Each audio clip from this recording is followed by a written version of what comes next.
Listo, demos inicio con la clase. Seguimos revisando las transmisiones DSG, o también conocidas como cajas de embrague, de doble embrague, o también conocidas como transmisiones automatizadas. Ya revisamos el día de ayer acerca de estas transmisiones y hoy vamos a seguir profundizando en estas. Entonces prácticamente hay dos tipos de cajas DSG. La primera es de 6 marchas y la otra de 7 marchas, denominadas 02E y 0AM respectivamente.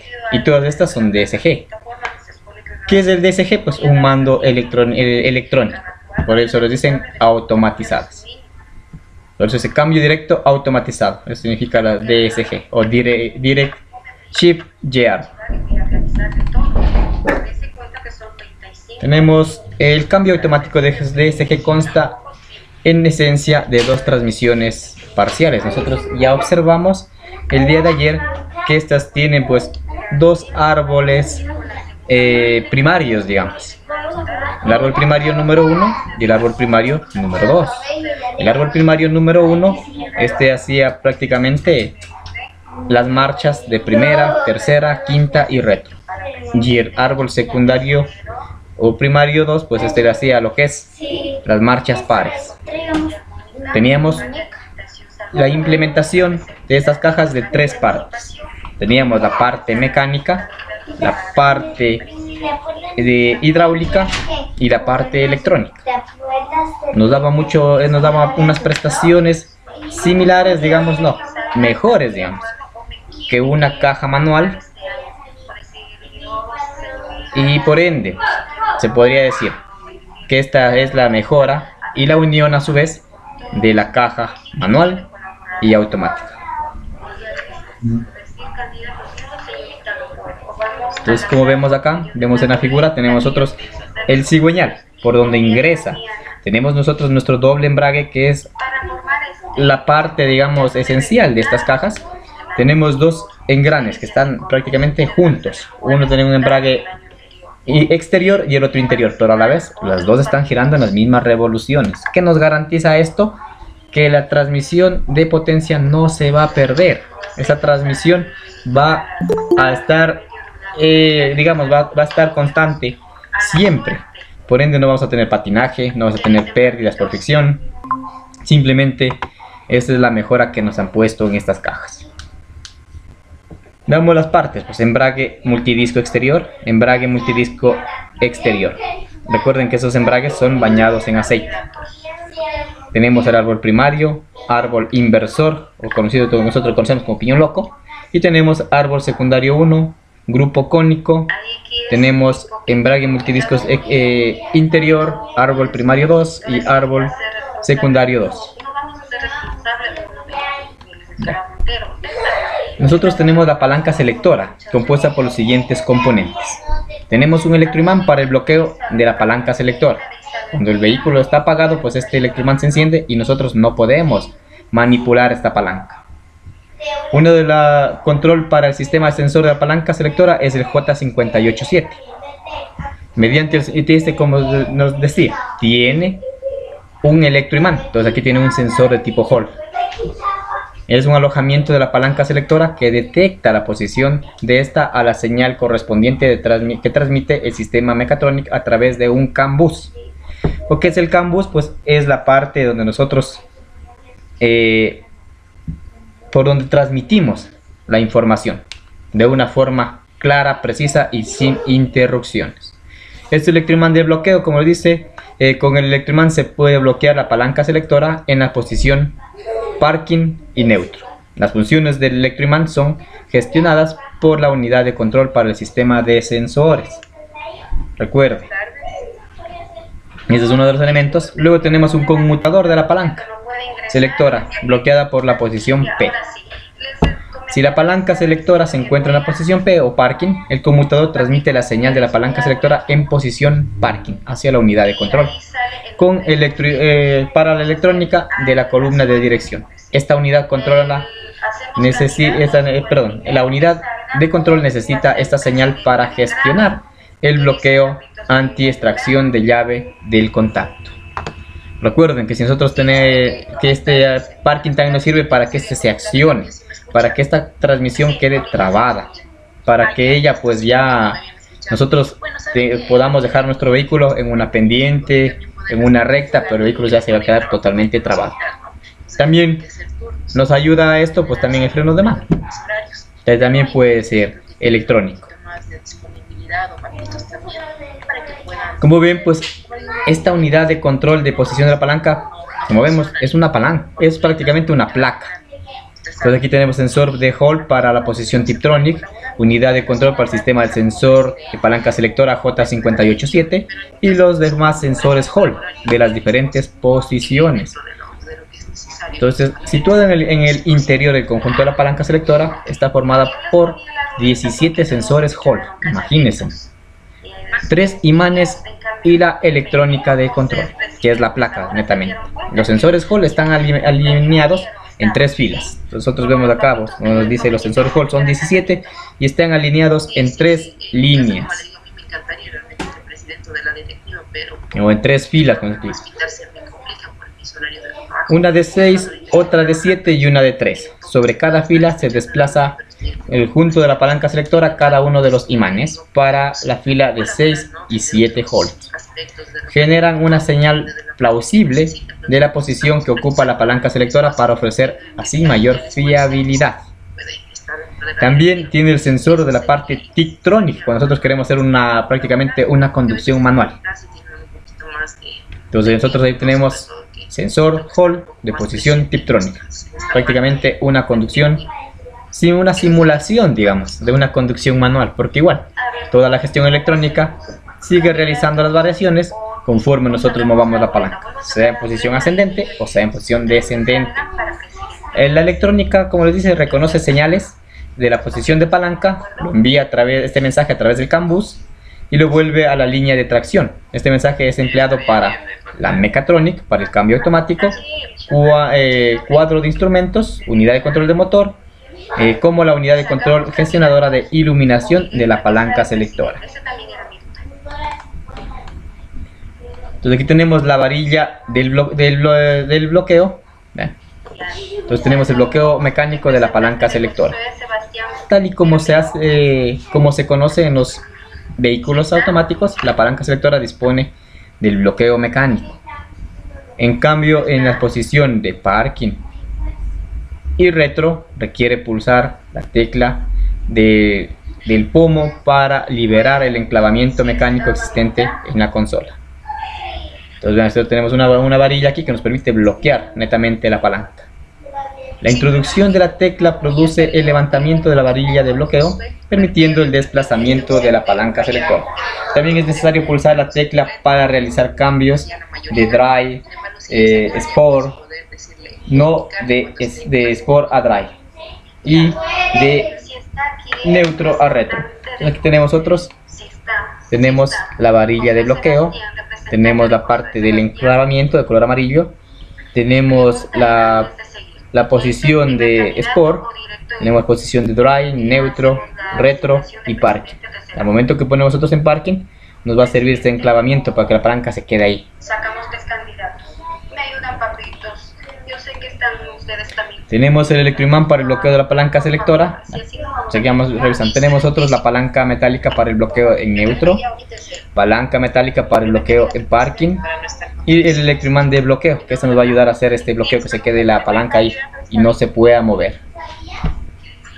Este prácticamente viene situado en la consola de la palanca selectora junto al conmutador de posición parking.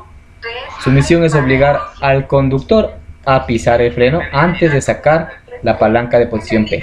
Entonces imagínense, esto sí es algo nuevo, digamos, para algunos. A mí también una vez cuando puse a manejar uno de estos vehículos sí fue nuevo. ¿Por qué? Porque tocaba presionar, tenía prácticamente también ¿cómo se llama este? El freno de mano, que se conoce el freno de parqueo, era electrónico. Entonces era como digamos, como un botón nomás. Entonces, ¿qué pasaba? Al momento que yo presionaba ¿cómo se llama? tenía presionado, como estaba en plano, tenía presionado el embrague, presionaba la tecla de freno y mandaba marcha y sacaba y nada que salía. Entonces, ¿qué pasa en este? Toca presionar tanto el embrague como el freno en su totalidad para yo presionar esta tecla y de ahí desenclava. Si usted simplemente presiona no va a hacer nada. Tiene pues este enclavamiento, digamos, que es por un electroimán, el cual detecta la posición, digamos, por medio de la gestión electrónica, la posición del pedal de freno para que usted pueda quitar este enclavamiento. Para cuando tomó usted la lista, ella sí estuvo presente y ahora no está presente, pues ahí tenemos el bloqueo en parking, tenemos que ahí está activado el electroimán y tenemos el bloqueo en neutro, en neutro. Tenemos acá nosotros el mecanismo de desbloqueo manual. Este mecanismo de desbloqueo manual sí tiene que existir siempre. Es por seguridad, para cuando el vehículo se queda, digamos, varado, o cuando usted lo deja su vehículo el otro día no quiere arrancar. Si el vehículo no quiere arrancar, está muerto, pues usted no puede mover la palanca. Entonces existe al lado un shift starter que se llama. Usted le abre, le abre prácticamente, es como una tapita, e introduce ahí la llave. O puede introducir un desarmador plano, pero lo más ideal es la llave. Entonces al momento que usted introduce ahí la llave, le desbloquea para que usted pueda poner el vehículo en neutro y para que tranquilamente lo puedan remolcar o lo puedan subir a la grúa. Entonces la parte del desbloqueo manual siempre va a existir y tiene que existir. Por normativa no lo pueden quitar. Sí, estamos de acuerdo, porque si no vamos a estar todo el tiempo aquí esperando que se haga presente. Tenemos el conmutador de posición en P. Se trata de un conmutador normal, cerrado, situado junto al electroimán de bloqueo de la palanca selectora. En posición P se abre, salvo el pulsador de pomo. Está presionado por la presión de la pestaña que tiene la varilla de bloqueo. La señal del conmutador se emplea para la unidad de control, la J527, para permitir la extracción de la llave, siempre y cuando la palanca de posición esté en P. Si nosotros no está, digamos, en este caso, la palanca en posición P, nosotros no podemos extraer la llave. Pero como todo es variante, todo es cambiante, hoy en día estos vehículos vienen con un encendido, con un botón de encendido, digamos. Entonces ya no es dable, que si no está en P yo no puedo retirar la llave. Simplemente tiene un sensor de aproximamiento y cuando detecta que, digamos, que la llave está dentro del vehículo, usted puede encender tranquilamente su vehículo. Buenas noches. Buenas noches, mamita, gracias. Entonces aquí está el bloqueo anti-extracción de llave. Como decían, pues se va a trabar. Tenemos la unidad de control para la electrónica de la columna de dirección y tenemos el conmutador de encendido y de arranque.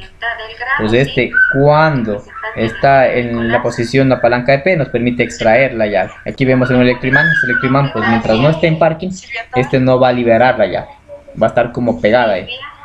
Este electroimán pues viene situado en el conmutador de encendido y arranque y la unidad de control para la electrónica de la columna de dirección.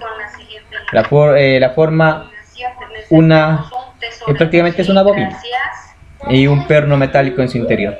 ¿Qué pasa? Que al momento que nosotros estamos con el vehículo encendido y la palanca está en otra posición, pues va a tener alimentación. Y al momento que se le alimenta, como es una bobina, crea un campo electromagnético y la llave no nos va a permitir sacarla. Una vez cuando nosotros ponemos en parking, pues esta corriente que está alimentando esa bobina deja de enviar la señal y por ende pues ya no va a haber ese campo magnético y nosotros tranquilamente podemos extraer la llave. Buenas noches. Ahí, gracias. Aquí tenemos nosotros la palanca selectora en posición de aparcamiento. Vean, entonces el conmutador ya se abre. Al momento que se abre, se deja de crear el campo electromagnético. ¿Por qué? Porque está abierto el sistema. Al momento que está abierto el sistema, nosotros ya tenemos pues, el resorte de compresión, el perno de bloqueo, pues salen. ¿Y qué pasa aquí? Nosotros ya podemos tranquilamente sacar nuestra llave. Ahora necesito vocal de convivencia armónica. Palanca de posición en marcha. Entonces cuando la palanca de selección está en marcha, el conmutador se cierra. Al momento que este se cierra, pues estoy cerrando el circuito. Tiene alimentación, se crea el campo magnético, el tornillo de encablamento, como se matiza, se mueve. Brandon Guerrero. Cuando este se mueve, ¿qué pasa? Prácticamente le bloquea para nosotros no poder girar más la llave, porque si giramos más ya podemos sacar llave. Entonces le tiene ahí y no nos permite el movimiento para sacar la llave. ¿Estamos de acuerdo? Entonces el imán bloquea. Sí, licenciada. Me ayuda con Entonces el imán bloquea anti-extracción de llave con un conmutador N376. Y prácticamente tenemos la llave encendida en on. Solo cuando nosotros ya pongamos en parking nos permite girar la llave en off y sacarla. Caso contrario, pues siempre va a estar activado este electroimán y no nos permite apagar el vehículo mientras no esté en parking. Apagar y extraer la llave. Matthew Narváez. Aquí tenemos nosotros la parte del ingreso del par motor. ¿Qué es el ingreso del par motor? Pues toda la potencia que me da mi vehículo. Entonces tenemos nosotros el cubo de entrada, la palanca de arrastre, el volante bimasa y tenemos el portadiscos exterior K1 y el portadiscos exterior K2. Tenemos ahí un cubo principal. Recuerden que estos están en una sola pieza. Aquí nomás porque está hecho un corte y de forma didáctica vemos más o menos algo se asemeja, pero cuando nosotros destapamos simplemente va a ser algo sellado ahí. ¿Qué pasa con este? Que estos dos embragues se van a estar moviendo a las mismas RPMs y el uno va a transmitir la potencia al eje primario 1 y el otro va al eje primario 2. Al momento que se realiza la variación de las marchas por parte de la gestión electrónica, como por ejemplo nos decían, si quiero yo mandar de primera que está funcionando, que está haciendo la transmisión el embrague K1, a segunda que ya entra a funcionar el embrague K2, ¿qué pasa? Antes de que se haga el cambio ya está accionado, ya están sincronizados los engranajes y simplemente en cuestión de milisegundos deja de transmitir el K1 y se va toda la transmisión por el K2 y se hace el cambio de marcha de una forma precisa, rápida. Esto nos permite a nosotros un menor consumo de combustible y por ende una menor contaminación. Entonces esta es la entrada del par. Entonces, ¿qué nos dice aquí en esta diapositiva? El par se transmite del cigüeñal al volante bimasa, o como conocemos, volante de inercia. En este lado pues está el cubo de entrada del acoplamiento múltiple. Transmite el par al disco de arrastre del embrague del disco. Este tiene a través del portadiscos exterior, el embrague K1, contacto con el cubo principal del embrague de disco. El portadiscos exterior del embrague K2 también tiene contacto con el cubo principal. Entonces están girando a las mismas RPMs. La transmisión nunca se va a cortar, lo que nos garantiza pues una mayor precisión y disminución del tiempo al momento de realizar los cambios de marchas. Prácticamente la gestión electrónica ha superado al ser humano, porque nosotros en cierta manera estamos, como se puede decir, estamos disminuyendo, digamos, o estamos demorando mucho en realizar el cambio y también pues muchas veces hasta las RPMs ya vemos que están en 3500 todavía no hacemos el cambio. Entonces con la gestión electrónica, como está todo esto está gestionando, entonces activa sus electroválvulas y por ende pues sus solenoides y de una realiza el cambio. Va a ser de una manera más precisa, más rápida, y con esto nos permite una reducción del consumo de combustible. Entonces aquí tenemos nosotros un despiece del doble embrague hidráulico húmedo, el DWC. Entonces tenemos nosotros la carcasa, digamos, la parte 1 que dice disco de arrastre. Entonces ya tenemos el cubo de entrada, número 2, el cubo de entrada por donde ingresa la potencia. Tenemos el portadisco interior, número 3, tenemos 2. Tenemos embrague multidisco interior K2, el 4. Y este pues viene ahí el K1 que está encima de este, pues si los dos van a girar en las mismas RPMs. Embrague multidiscos exterior K1, tenemos acá el número 5. Portadiscos exterior, número 7. Número 6, perdón, el émbolo número 7 y número 8 tenemos los retenes para evitar la fuga de aceite. Número 9 tenemos el cubo principal, que es por donde sale la potencia, bien para el eje primario 1 o para el eje primario 2. Y en el lado derecho pues vemos nosotros un despiece de este embrague multidisco. Pues vemos la parte interior y la parte exterior. Casi mantenimiento no se lo realiza, es muy poco. Por lo general, cuando estos ya se desgastan, cuando ya existe pérdida de transmisión, lo que se hace es cambiar todo el cubo, una sola. No se le hace mantenimiento. Pero ha habido casos en que dicen que sí lo están haciendo. ¿Cómo quedará esa potencia de vehículo? ¿Qué tal será la eficiencia de transmisión de potencia? Todavía no se ha hecho estudios, pero sí lo han hecho un mantenimiento a esto. Pero no es recomendable, lo recomendable es cambiar todo el cubo. Entonces aquí tenemos el embrague de discos múltiples K1, ¿ven? La parte exterior. Tenemos de color azul. Entonces tenemos portadiscos interior K1, portadisco exterior K1, embrague K1, émbolo, cámara de presión del aceite K1, árbol primario 1, resorte de platinos de este que trabaja conjuntamente con este embrague K1.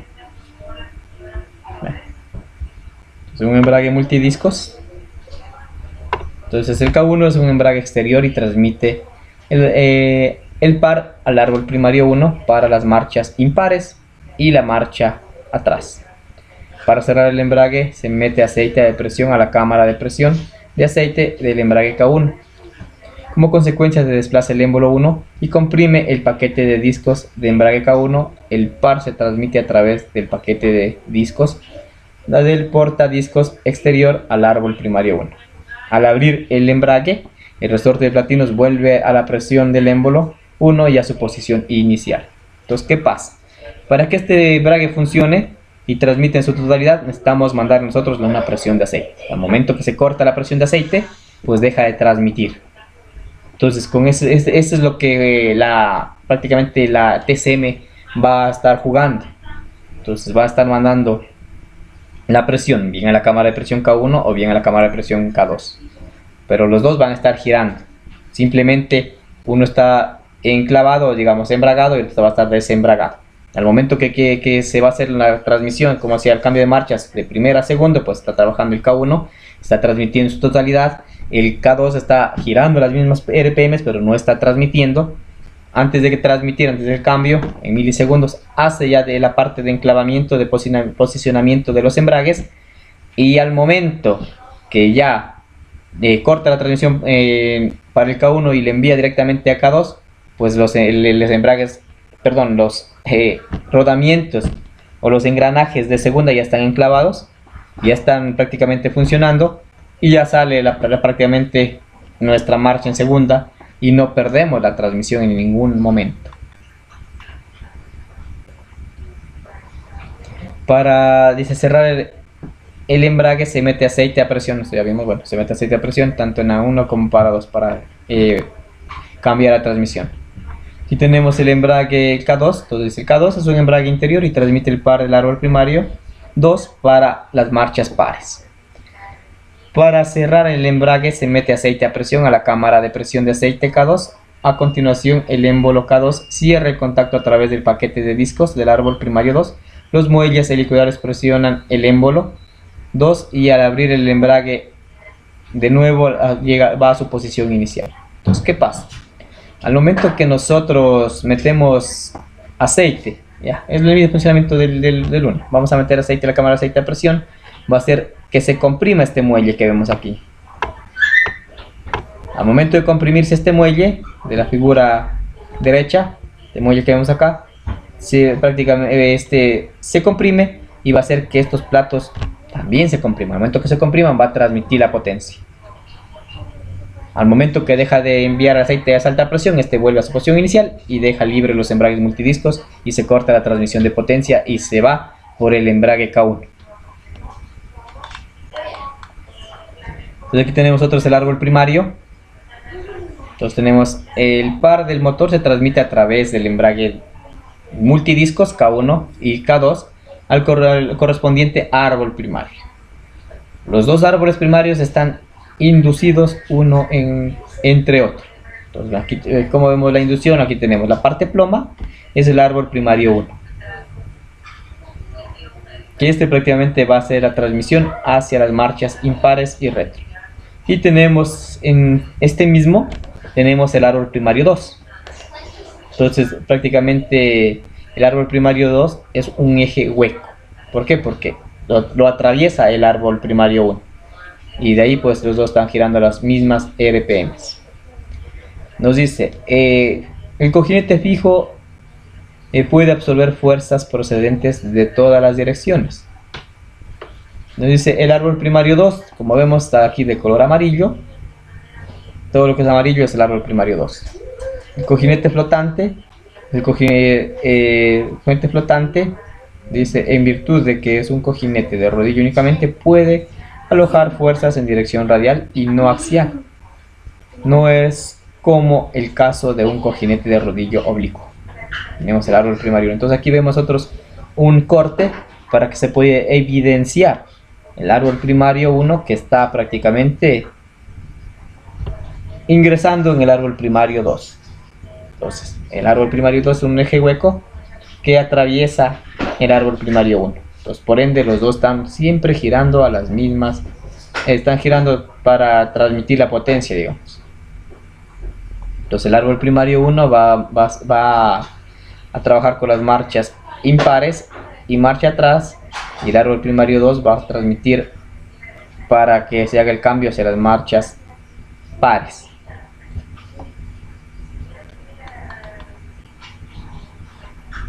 Aquí tenemos árbol primario 1 y árbol primario 2. Vean. Entonces, ¿qué dice? El árbol primario 1 pasa por el árbol primario 2 hueco. Está unido mediante un dentado que encaja en el embrague de discos K1. Entonces, por ende, van a estar girando las mismas RPMs. Sobre el árbol primario 1 se ubican los piñones para la palanca, primera, marcha atrás, tercera y quinta. Como les digo, marchas impares y marcha atrás. Ya.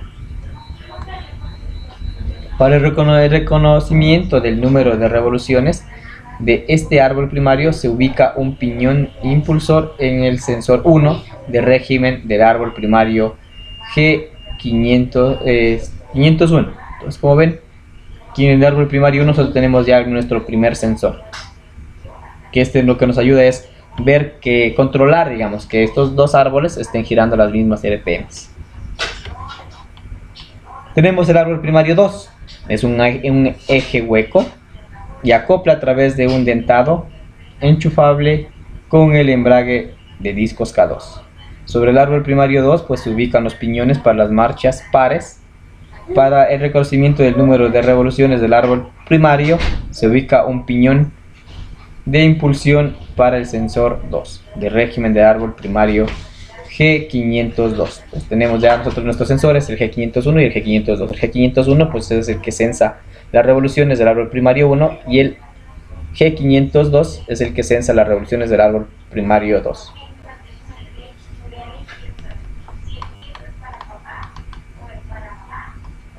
Tenemos los árboles secundarios, tenemos prácticamente dos. A causa de los dos árboles primarios, el cambio automático de DSG dispone también de dos árboles secundarios.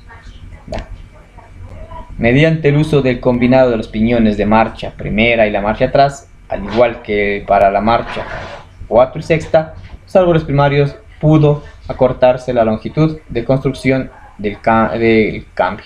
¿Qué quiere decir con esto? Pues que tenemos una reducción de esta caja. Va a ser un poquito más robusta, sí, pero va a ocupar menor espacio, ya que estamos nosotros ocupando los mismos piñones, tanto de primera para retro, y tanto de cuarta y sexta. El árbol secundario 1 se ubica las ruedas de cambio de triple sincronizado para las marchas primera, segunda, tercera. Las ruedas de cambio de simple sincronizado están para cuarta. El piñón secundario para el engranaje en el diferencial. Aquí tenemos nosotros cómo está prácticamente este árbol secundario. Entonces tenemos primera marcha, tercera marcha, cuarta marcha, segunda marcha y piñón secundario. Y aquí tenemos pues la corona desplazable, y en el medio vemos de color verde y color azul, pues que es el árbol digamos de entrada, o el árbol primario 1 y el árbol primario 2, y están pues prácticamente ya conectados con el eje secundario. ¿De qué depende aquí el cambio? Para que se accionen simplemente depende por dónde está ingresando la transmisión, bien por K1 o K2. Recordemos que cada que vamos a hacer el cambio, siempre pues va a estar funcionando K1, K2, K1, K2, K1, K2 hasta hacer los cambios. Con esto que se logra pues una sincronización adecuada, porque mientras yo estoy en una marcha, la gestión electrónica ya identifica que ya tiene que ir en marcha ascendente o descendente y simplemente ya realiza el enclavamiento antes de que pase la transmisión. Entonces al momento que corta la transmisión para K1 y le manda por K2, que va a ser un corte instantáneo, por ende no se pierde, pues ya está prácticamente enclavados los piñones y nosotros no vamos a sentir ni sacudones ni golpeteos. Va a ser un cambio suave y rápido, porque todo esto se maneja en milisegundos. Entonces aquí tenemos ya la disposición del árbol secundario 2 de color rojo. Entonces el piñón de impulsor para el número de revoluciones de salida del cambio, las ruedas de cambio de marcha quinta y sexta y el piñón de marcha atrás, el piñón secundario para el engranaje del diferencial. Entonces tenemos otros. Y aquí pues tenemos otros la constitución de una caja DSG, todo lo que es la parte mecánica. Entonces aquí tenemos otros piñón de impulsión para el G195 y G196. Tenemos marcha quinta, marcha sexta, marcha atrás, piñón secundario.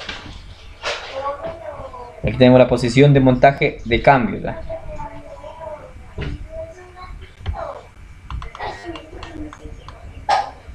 Y tenemos un árbol de marcha atrás, ya no tenemos el famoso piñón loco. Entonces este es lo que nos va a ayudar es a invertir el giro y trabaja solidario, digamos, con el piñón de primera. Entonces aquí tenemos otros piñón de marcha para primera, marcha y la marcha atrás. Tenemos el mismo piñón que funciona. Y árbol de marcha atrás, lo único que hace es ayudarnos a invertir el giro. Y aquí tenemos otros ya prácticamente nuestra árbol primario 1, árbol primario 2, perdón, árbol secundario 1, árbol secundario 2. Tenemos el árbol primario 1 por en medio y el árbol primario 2. Tenemos en la parte superior el eje del retro que nos ayuda a invertir el giro. Tenemos el juego de embragues o el cubo de donde están internamente los dos embragues, y tenemos el diferencial. Entonces entra el par motor, bien ingresa por el piñón primario 1 o por el piñón primario 2, dependiendo en la marcha que se encuentre, y manda. Si entra por el piñón primario 1, envía al eje primario 1 la parte superior, y de aquí pues este va a volver, de aquí por eso tenemos nosotros la salida por la parte derecha, y de una se pasa al piñón que está conectado al diferencial, y por ahí tenemos nosotros la salida. Entonces aquí que nos dice, ambos árboles secundarios transmiten el par a la corona diferencial. Entonces eso es lo bueno, los dos están transmitiendo. El diferencial transmite el par hacia las ruedas y a través de los paliers. La rueda de bloqueo de aparcamiento va integrada en el diferencial. Entonces el bloqueo ¿a dónde va directamente? Al diferencial.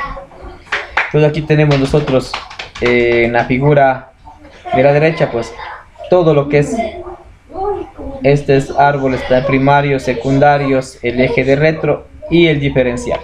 Están conectados ahí mismo.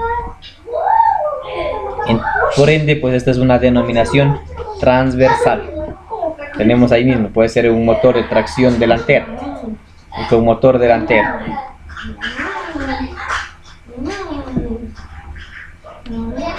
Entonces como ven acá nosotros tenemos el trinquete.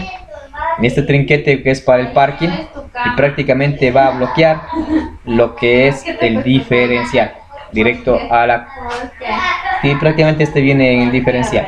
Aquí tenemos nosotros el denominado trinquete. Tenemos la rueda de bloqueo, tenemos el muelle de compresión 2, el muelle fijador, tenemos el muelle de compresión 1, la palanca de bloqueo y tenemos el cable de mando y la corredera. Bueno, entonces, en el momento que nosotros ponemos en parking, pues se va a bloquear. ¿Dónde se bloquea? En el diferencial. Vamos, el bloqueo de aparcamiento se suelta cuando se extrae la palanca selectora de la posición de parking. La corredera vuelve a su posición inicial y el muelle de compresión 2 extrae el trinquete del hueco entre los dientes de la rueda de bloqueo de aparcamiento. Ya. Recuerden que cuando está el vehículo apagado, pues este trinquete va a estar bloqueando y también la palanca selectora va a estar en parking y nosotros no vamos a poder mover esa palanca selectora, porque si nosotros movemos la palanca selectora cuando está apagado, prácticamente está quitando ese trinquete y el vehículo puede rodar. Es como si estuviera en neutro. Aquí tenemos nosotros la conexión para las marchas, pues tenemos nosotros la parte ya mecánica y aquí le estamos ya incluyendo la parte electrónica. Tenemos las famosas horquillas, tenemos la parte del enclavamiento y tenemos nosotros aquí el émbolo hidráulico, que este va a estar accionado mediante una electroválvula.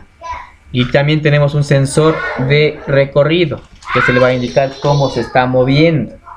Entonces aquí, como estamos viendo en imagen, nosotros vemos ya la parte mecánica y ya estamos introduciendo la parte electrónica. O también podemos ir la parte hidráulica. ¿Por qué? Porque son émbolos hidráulicos. Estos no van a accionarse mientras no tengan un fluido hidráulico el cual les accione.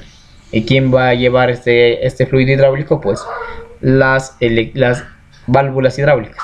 Según la posición de estas, van a enviar a estos émbolos para que se accionen. Entonces aquí tenemos horquilla de mando de segunda a cuarta, horquilla de mando tercera a primera, y por la parte inferior tenemos horquilla de mando de sexta y horquilla de mando de quinta.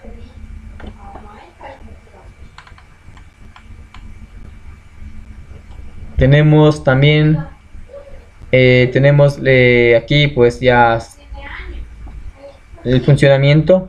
Tenemos la parte sin presión, bueno, entonces se mantiene en su posición inicial, y con la mandamos la presión de mando, pues de una se mueve hacia la derecha y hace el enclavamiento. En este caso pues, nos decía la marcha, creo que decía segunda cuarta. Entonces supongamos que segunda cuarta, está de segunda y este prácticamente ya se va a mover antes de pasar el vehículo, ya está en tercera, digamos. Primero estuvo en segunda, luego pasa a tercera y está funcionando el piñón secundario 2 con el embrague K2. Entonces para la parte inferior está transmitiéndose la potencia. Entonces antes de que pasemos nosotros a cuarta, ¿qué es lo que hace? Se manda la presión, se mueve esta horquilla hacia la derecha, se enclava en los ejes de, digamos, para marcha de cuarta, se corta la transmisión al K2, se manda por el K1 y de una ya está enclavado y comienza la transmisión. Ya se cambió de marcha de una forma rápida, precisa. Entonces imagínense, entonces la parte y aquí entra la parte de la gestión. ¿Quién hace toda esa gestión? La parte del mecatrónico. Entonces la horquilla de la posición neutra se mantiene retenida por el casquillo de encastre que actúa sobre la muesca, practicando en cada horquilla de cambio. Un imán permanece frenando a un sensor de recorrido que permite que la mecatrónica esté informada en la posición instantánea de cada horquilla. Entonces, como ven aquí, este tiene delay, tiene que tener un sensor de desplazamiento. Nosotros ya observamos aquí está el sensor de desplazamiento, que es un sensor de tipo Hall. Entonces al momento que este se mueve va a mandar la señal.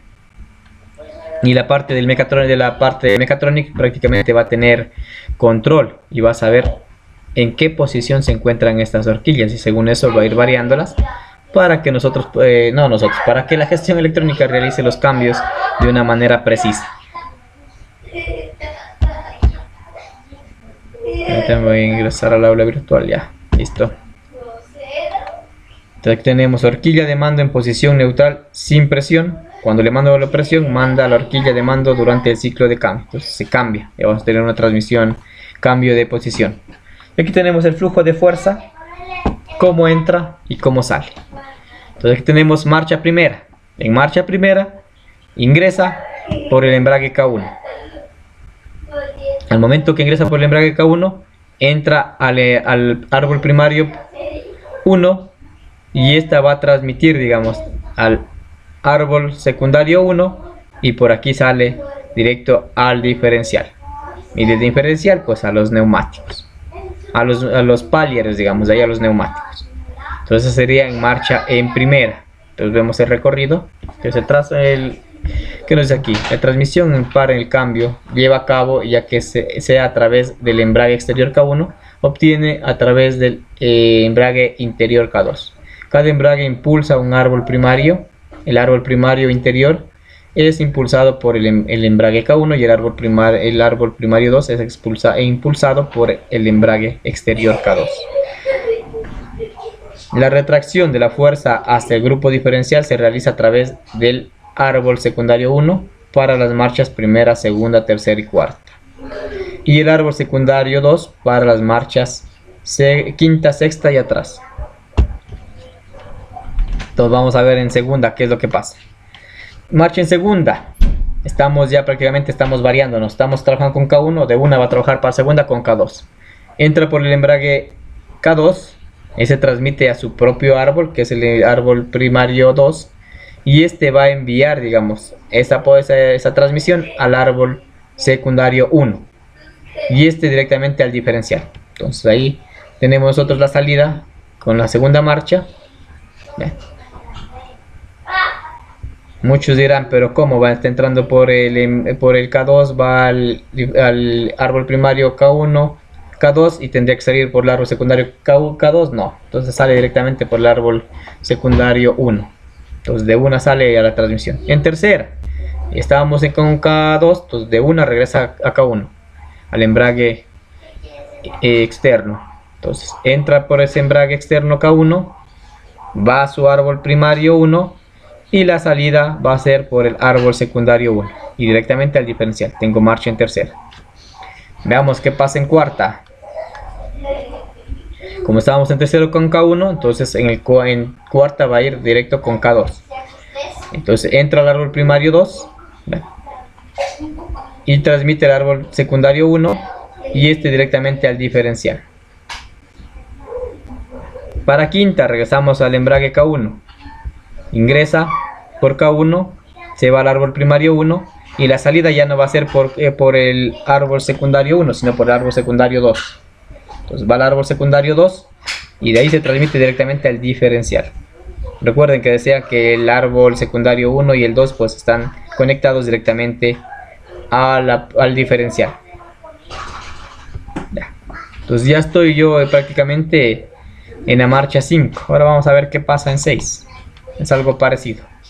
En 6 en cambio ya entra por el embrague 2, va al árbol primario 2, transmite el árbol secundario 2 y por ahí sale hacia el diferencial. Luego tenemos retro. Para retro pues va a trabajar siempre con el embrague primario, el embrague 1 o el K1. Va a entrar a su árbol primario 1 porque está trabajando con el mismo piñón, digamos, de primera. Transmite el árbol secundario 2 y en el árbol secundario 2 pues este va a estar va a ver aquí la parte, digamos, del eje que nos ayuda a invertir el giro, y de ahí se transmite nuevamente al árbol secundario 2 y baja al diferencial. Entonces este eje que tenemos acá de retro, nos ayuda a invertir el giro. Pero hay algo que no nos hemos dado cuenta: no tenemos una marcha directa como estábamos acostumbrados cuando teníamos simplemente un árbol secundario, un eje de entrada, un eje secundario, un eje de salida. Pues la cuarta o la quinta eran directas. En este caso no vamos a tener marchas directas. Es por eso que nosotros tenemos 6, 7 marchas. Aquí tenemos la configuración hidráulica del DSG. Entonces aquí tenemos otros que dice: el DSG 02E tiene un circuito de aceite en común para todo el funcionamiento de cambios. Esto tiene 7.2 litros. Pues no se olvide que tiene 7.2 litros para poder funcionar. Es un aceite especial, no puedo ponerle un aceite ATF, lo mataría la transmisión. Tengo un aceite especial que me proporciona prácticamente el... Perdón un momento. Jueves 16. Reunión 8:30, qué pendejada. Bueno, entonces tenemos el aceite, tiene que satisfacer los siguientes requisitos. Primero, asegurar la regulación de los embragues y la gestión hidráulica.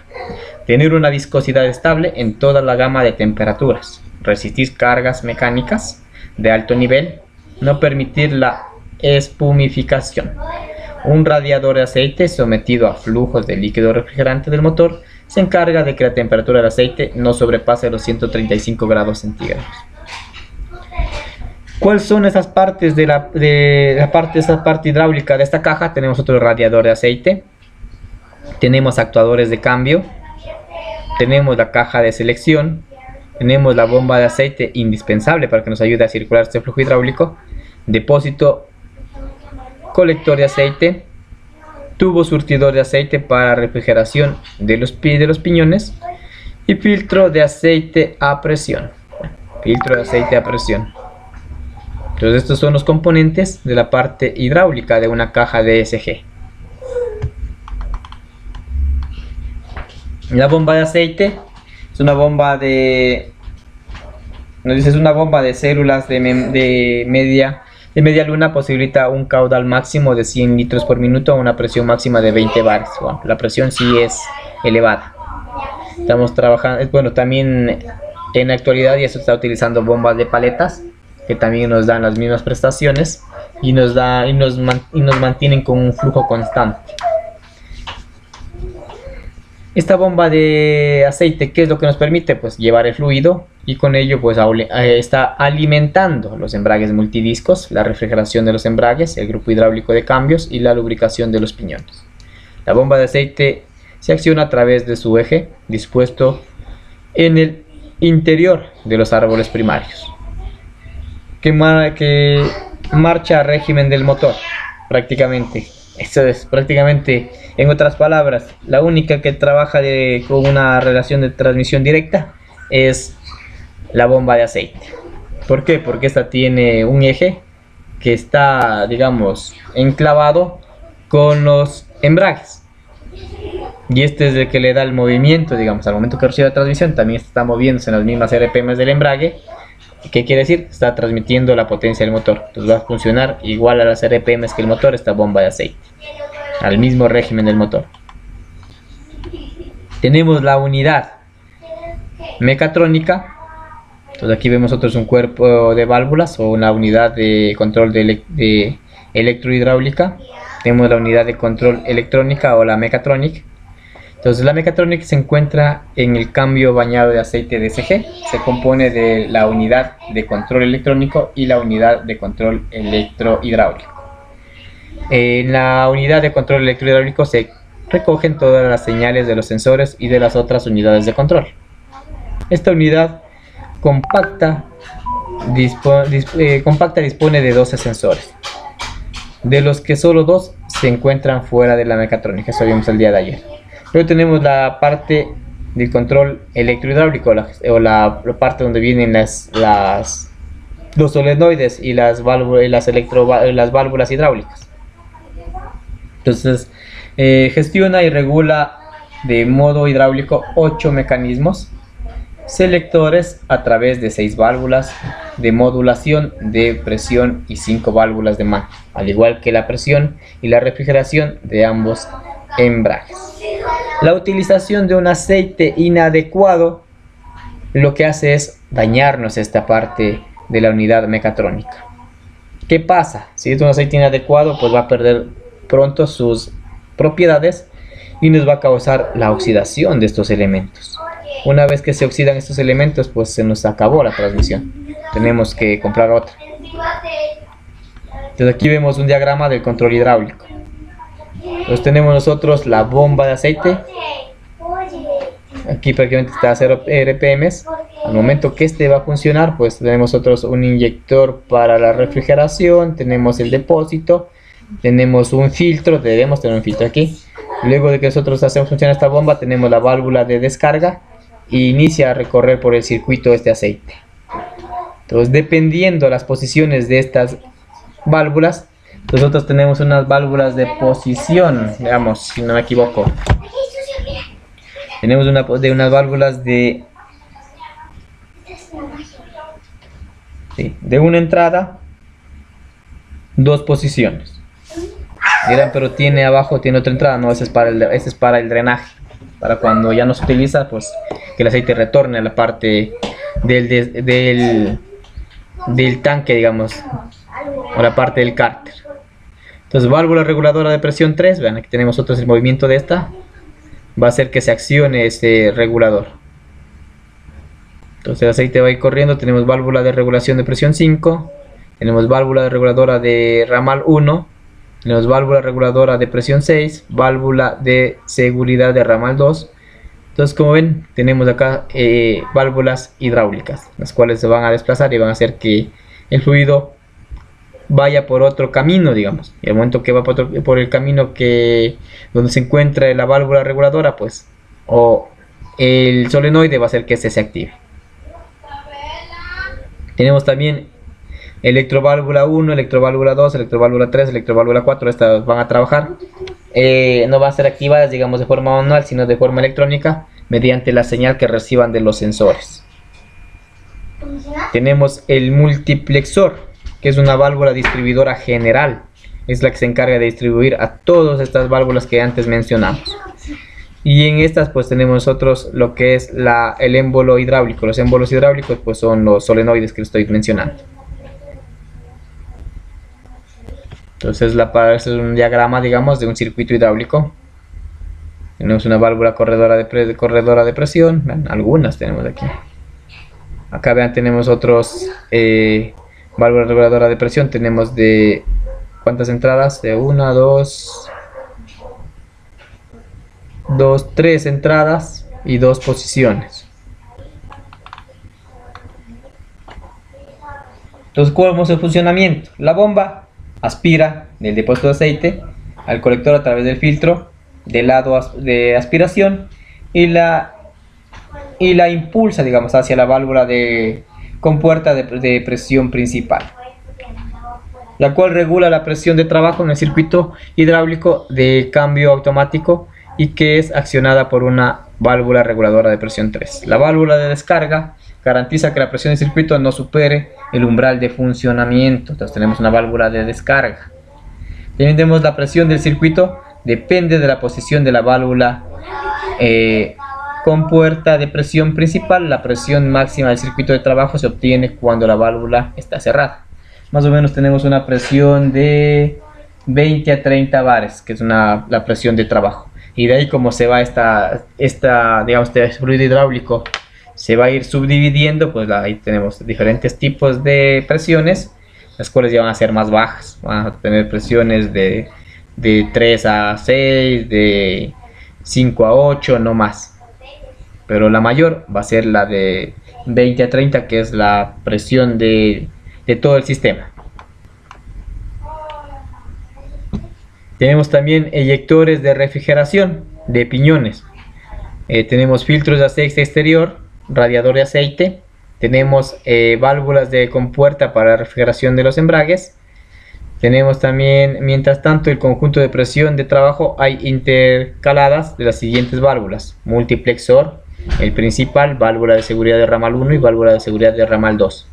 ¿Qué hacen estas válvulas de seguridad? Cuando hay alguna falla, pues hacen que el aceite o la presión de ese aceite retorne directamente al depósito y no cause daños en este sistema. Tenemos una válvula de descarga o válvula limitadora de presión. Entonces esto lo que hace es abrirse siempre cuando el valor supere los 32 bares. Entonces trabajamos con un factor de seguridad todavía que es 30, llegamos máximo a un 30 bares, no pasa nada. Pero si ya pasa los 30 bares, llegamos a 32 bares, pues tenemos esta válvula de descarga o válvula limitadora, la cual va a hacer que este aceite que no fue utilizado vuelva al depósito. Entonces siempre vamos a tener o siempre vamos a trabajar con estas válvulas que nos ayuden pues a regular la presión. Recordemos que estamos trabajando con altas presiones, y si nosotros trabajamos, digamos, y si nosotros no tenemos estas válvulas, estamos ocasionando que la presión, si va a ser en exceso, ocasione daños. Un ejemplo, un estudiante estaba o está haciendo, digamos, no, ya lo hizo la implementación, está en la fase de sustentación de su tesis. Él puso una tina recolectora de aceite en el GAD de Atacames, pero al momento de su exposición, la parte de la implementación, él está hablando que simplemente puso unos tanques de aceite. Ustedes han de conocer esos tanques de aceite que vienen, que de esos tanques de aceite 200 litros no es de acero, de algo, bueno, de algún material, pero parece acero, es de latón, no creo que es. Entonces el estudiante en su exposición nos hablaba que él iba a trabajar como de bares, imagínense. Nos pusimos a investigar y esos tanques soportaban solo 2 atmósferas. ¿Qué pasa si el estudiante manda 9 bares? Recuerden que una atmósfera es igual a 1.02 bares. ¿Qué pasa? No iba a soportar esa presión. Este tanque, digamos, donde se iba a recolectar el aceite, y prácticamente iba a explotar. Y si explotaba, ¿qué pasa con los técnicos que están alrededor? Imagínense. ¿Qué pasa al momento que mando esa sobrepresión? El tanque no aguanta y esto va a explotar, va a ser como una bomba. Puede haber muertes, o puede haber un accidente mortal, o un accidente en el cual pues salgan afectados algunos técnicos. Entonces, estas válvulas, digamos, de limitadoras de presión o válvulas de descarga, pues nos ayudan a hacer esto. Entonces al estudiante se le mandó a implementar una de estas válvulas para que simplemente trabaje con una presión de 1 a 1.5 como máximo bares. Ya cuando se esté sobrepasando ese 1.5, pues esta válvula, ¿qué hace? Con este caso, pues como es hidráulico, en este caso, digamos, que estamos viendo que es hidráulico, pues tendría una válvula de descarga, digamos, una válvula de retorno del aceite hacia el tanque. En cambio, en él, como es un sistema neumático, tenemos una válvula de limitadora de presión, en la cual pues es una válvula de descarga que envía el aire, en cambio, en exceso hacia el medio ambiente. Entonces esa es la importancia de estas válvulas de descarga, que nos ayudan a que la presión de trabajo sea la ideal, y si es que hay un exceso, pues mandarla. Si es que es aire al medio ambiente, si es que es aceite, hacia el depósito. Entonces siempre vamos a tener nosotros esas válvulas, digamos, de seguridad, que nos ayuden a mantener la estabilidad de funcionamiento en este caso, de una transmisión o de algún sistema, bien sea neumático o bien sea hidráulico. Tenemos una de las válvulas principales denominada la multiplexor. Consiste en una válvula corredera de 2 posiciones, gracias a la cual se duplica las funciones de cambio asumidas por las válvulas 1 a 4. La posición del multiplexor viene determinado por la válvula 5 N92. El reposo del multiplexor es oprimido a su posición básica por medio de muelle. Entonces, es presionada, digamos, el cambio se lo hace por una transmisión de presión, digamos. Cambia su posición de 1 a mi posición 2 y ya. Y al momento que ya deja de transmitir esa presión de aceite, pues el resorte le ayuda a volver a su posición inicial. Entonces esto nos va a dar, digamos, esa ventaja de tener 2 posiciones, y nos permite pues controlar los cambios, y le ayuda pues a las válvulas, tanto estas válvulas de la 1, la 2, la 3, la 4, a que tengan mayores prestaciones de funcionamiento. Tenemos válvulas de seguridad que mantienen la presión de cada uno de los ramales hidráulicos. Recuerden que esa presión se va a ir dividiendo. En el momento que se divide, también tenemos que tener válvulas de seguridad. En el caso de que haya una sobrepresión, digamos, se dañó la válvula la 4, digamos. Entonces toda esa presión tiene que irse a otro lado, tiene que irse a algún lado, no se desaparece. Entonces al momento que va esta sobrepresión, digamos, a esta válvula 1, digamos, Entonces aquí tenemos que tener una válvula de seguridad que mantenga la presión de trabajo ideal de esta, porque si nos viene una sobrepresión y no hay por dónde desfogue, nos va a causar de que esta válvula también se averíe. Entonces, ¿qué pasa? La electroválvula 1 es la que interviene en las marchas 1 y 5. La electroválvula 2 interviene o participa en el cambio de tercera. Y la válvula reguladora de presión 1 regula el embrague multidisco 1, mientras que la válvula de seguridad de ramal 2 es accionada por la válvula reguladora de presión 6. Con ella gestiona la presión hidráulica que llega a la electroválvula 3 y esta gestiona el cambio de segunda a sexta, electroválvula 4 que gestiona el cambio de cuarta y la válvula reguladora de presión 2 que regula el embrague multidisco K2. La horquilla de conexión de marcha son asociadas cuando llega la presión de alguno de los émbolos hidráulicos. Esta presión viene controlada con una electroválvula de 1 a 5. Entonces, para cada una de las marchas tenemos una electroválvula. ¿Para qué? Para el movimiento de las horquillas. Aquí tenemos nosotros la parte de la unidad de hidráulica. Como ven, aquí nosotros tenemos 5 válvulas conmutadoras, 6 válvulas moduladoras. También contiene una válvula de descarga, 5 válvulas correderas. Imagínense. Entonces es una unidad electrohidráulica muy compleja. Entonces aquí tenemos nosotros, vamos de la parte izquierda.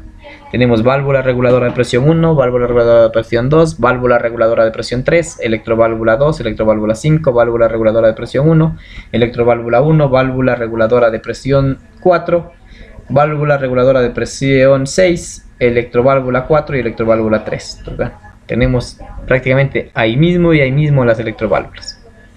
Tenemos también nosotros unas válvulas de corredera que se encuentran, digamos, en este canal, en este como laberinto. Entonces por aquí es por donde va a recorrer la presión hidráulica conjuntamente con el aceite.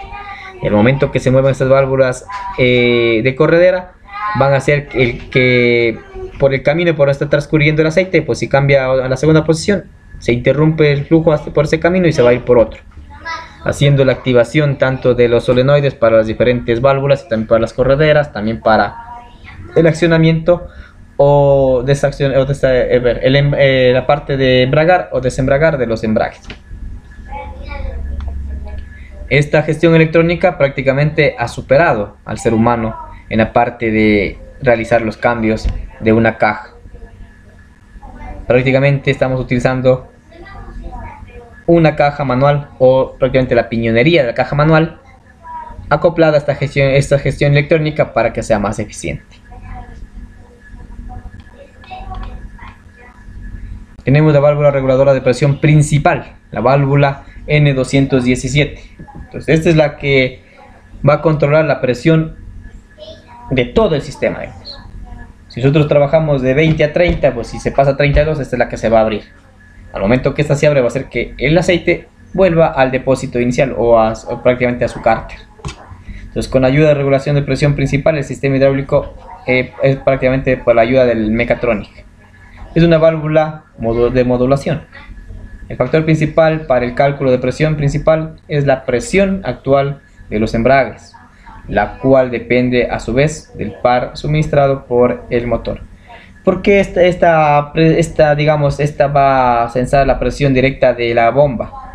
Porque la bomba está recibiendo el par del motor directamente. Entonces ahí tenemos nosotros una relación directa. Entonces al momento que esta manda una relación directa, este va a trabajar con 20 a 30 bares y este va a mandar esa presión hacia estos embragues. Y si es que existe una sobrepresión en el embrague, pues esta ya va a detectar y hace que esta válvula reguladora se abra y deje que este aceite vuelva al cárter, digamos. Y si la presión es falta, pues nos va a dar un check engine indicándonos que hay una baja presión en el sistema. Si se avería la válvula de presión, se trabaja con la presión principal máxima, ¿verdad? Entonces, si se avería, siempre va a estar trabajando con la presión máxima. Esto puede hacer que aumente el consumo de combustible y puede llegar a provocar sonoridad al cambio de marchas. Claro, porque tenemos digamos, tenemos una parte de la parte del enclavamiento, digamos, de la que se mueve, desplaza la horquilla, tenemos una sobrepresión. Digamos que este se mueve con 6 bares, entonces va a moverse de una manera suave. Y de una me cae en 10 bares, entonces se va a mover con mayor rapidez. Por ende, vamos nosotros a escuchar que esto suena. Y también los cambios van a ser bruscos y por ende también va a haber un aumento de consumo. Aquí tenemos nuevamente la gestión hidráulica, ¿no? Presión de trabajo, todo lo que es verde oscuro, presión de retorno, lo que es de a verde más claro, y presión no controlada, ¿no? Entonces trabajamos estos tipos de esas tres presiones. Tenemos la gestión de la presión hidráulica. Veamos qué presiones nos dice aquí. La presión que debe aplicarse en los embragues multidiscos, veamos, dice: la unidad de control calcula la magnitud a la que la presión principal en el circuito en funcionamiento, y esta calcula pues la presión que debe aplicarse a los embragues multidisco y el par suministrado por el motor. Entonces las presiones principales de las disponibles para regular los embragues, la válvula reguladora de presión y la válvula reguladora de presión, tanto la 2 y la 3, tenemos la N215, la N216 respectivamente. Para conectar la marcha atrás tenemos la válvula 1 a 5, N88, N89, N90, N91 y N92.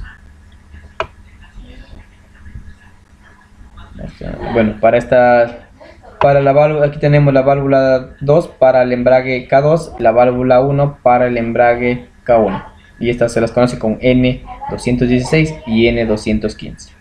Al momento que nosotros escaneamos, digamos, ponemos el escáner a nuestro vehículo, no nos va a aparecer válvula para embrague K2, sino nos aparece N216, N215, nada más. Pues nosotros debemos interpretar cuál de estas válvulas funciona con qué embrague.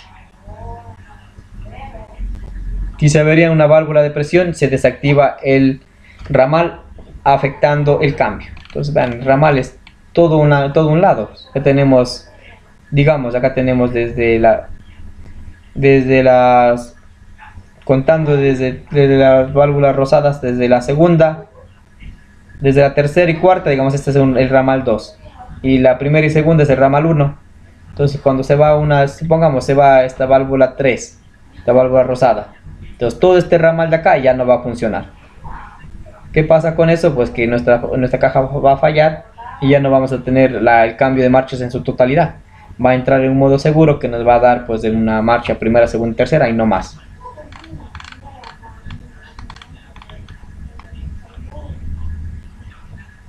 Aquí tenemos la gestión hidráulica de los embragues. Entonces vemos la presión de trabajo que sale por la bomba, ya, se desplaza, llega la presión hacia el embrague K2.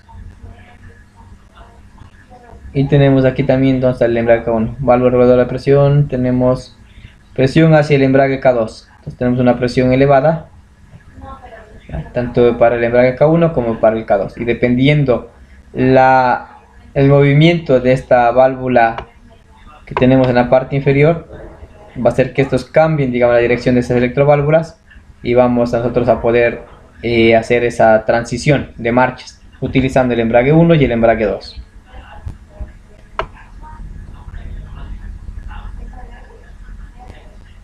Aquí tenemos el accionamiento hidráulico. ¿Qué más tenemos? Ya, eso no lo vamos a revisar hasta el día de hoy. Hasta ahí, señores, ¿alguna pregunta?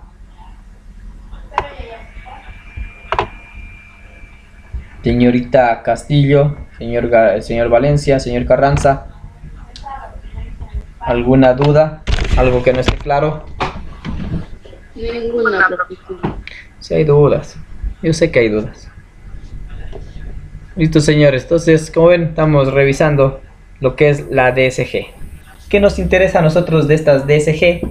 Lo que nos interesa es pues que nos dan las ventajas de una transmisión manual implementándole una gestión electrónica, la parte electrónica y la parte hidráulica, la cual pues como les decía ha superado al ser humano.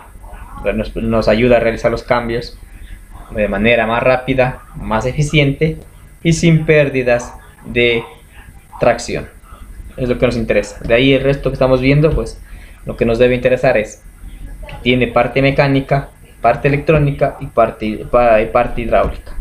Prácticamente estas cajas es una fusión de las cajas mecánicas y las cajas automáticas, pero con un bajo coste comparado a las cajas automáticas. Entonces, señores, gracias por su participación, gracias por su asistencia, que tengan una excelente noche. De aquí nos vemos el día miércoles. Pasen bien. Igualmente.